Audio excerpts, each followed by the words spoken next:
এই 10টি পৃথিবীকে সমান করলে যত বড় হবে, সব থেকে নিম্ন ছোট জান্নাতটি এত বড়। সুবহানাল্লাহ। ছোট জান্নাতটা এই পৃথিবী 10টা পৃথিবীকে সমান করলে যত বড় হবে, ওই তত বড় ছোট জান্নাতটি হবে। সুবহানাল্লাহ বলেন। আর আপনাকে যদি ওই জান্নাত দেওয়া হয়, দেখবেন যে ফাঁকা ফাঁকা সব, কি বললে, ফাঁকা ফাঁকা। তো আদম আলাইহিস সালামকে মিরাজে গিয়ে নবী বলতেছেন, হে নবী, ইব্রাহিম আলাইহিস সালাম বলতেছেন, যেহেতু ইব্রাহিম আলাইহিস সালামের ঘটনা চলছে আজকে ঈদুল আজহা, ঠিক কিনা, এটা বলা দরকার। নবীকে বলতেছে, হে নবী, আপনার জন্য একটা অফার দিলাম, আপনার উম্মতের জন্য।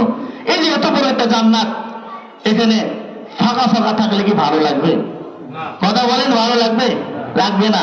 এরপর থেকে যদি মনে করেন যে সুবহানাল্লাহ কখনো বলা লাগে, আওয়াজ দিয়ে বলবেন, পারবেন তো ইনশাআল্লাহ? কারণ দেখেন, ইব্রাহিম আলাইহিস সালাম বলতেছে যে, হে নবী, আপনি আপনার উম্মতকে বলে দিবেন যে কোন ব্যক্তি যদি সুবহানাল্লাহ একবার পাঠ করে, আল্লাহ তাআলা ওই যে বড় জান্নাত, ওই জান্নাতটাকে পূর্ণ করার জন্য আল্লাহ তাআলা গাছ রোপণ করে দেন। তাহলে সুবহানাল্লাহ বলা যাবে তো ইনশাআল্লাহ? আল্লাহ তাআলা আমাদের সকলকে আজকে ঈদুল আজহার দিনে সবার সাথে মোলাকাত করে, সবার সাথে কর্মদান করে, হিংসা বিদ্বেষকে ফেলে দিয়ে আল্লাহ তাআলা আমাদের প্রত্যেকের ঘরে ঘরে আল্লাহ তাআলা আজকে ঈদুল আজহার ঈদের উদযাপন আনন্দ আল্লাহ তাআলা পৌঁছাতে পারে না। আমিন। আরেকটু জোরে পড়ে না আমিন। সম্মানিত উপস্থিত হাজিরিন, আজকে আপনারা ঈদুল আজহার মাঠে এসে খুশি না বেজার? কথা বলে খুশি না বেজার?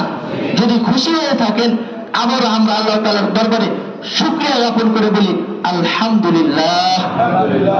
জোরে বলে আলহামদুলিল্লাহ। কারণ একজন মুসলমানের আওয়াজটা যত জোরে হবে, সেটা অন্তর থেকে হবে, ঠিক কিনা? আর আপনার আওয়াজ যদি মেও মেও হয়, তাহলে ইসলাম কায়েম হবে না। আপনার আওয়াজ হবে সিংহের মতো। কারণ আপনি হযরত ওমরের উত্তরসূরি, হযরত আলীর উত্তরসূরি। আপনার আওয়াজ হবে মেও মেও না, আপনার আওয়াজ হবে হিংস। যেভাবে আপনার আওয়াজটা আপনার মানুষ যেন হিন্দু সম্প্রদায় আর বৌদ্ধ খ্রিস্টানরা, যদি বেধর্মীরা যারা আমাদের ধর্মকে নিশ্চিত করতে চায়, তারা আমাদের শব্দ শুনে তারা এই দুনিয়া ছেড়ে পালাবে, ঠিক না? আল্লাহ তাআলা আমাদের প্রত্যেকের আওয়াজকে, এই তাকবীরটাকে আল্লাহ তাআলা আমাদেরকে জারি করার তৌফিক দান করে, পড়ে না আমিন। সম্মানিত উপস্থিত হাজিরিন, পাল বংশের কথা আপনারা শুনেন।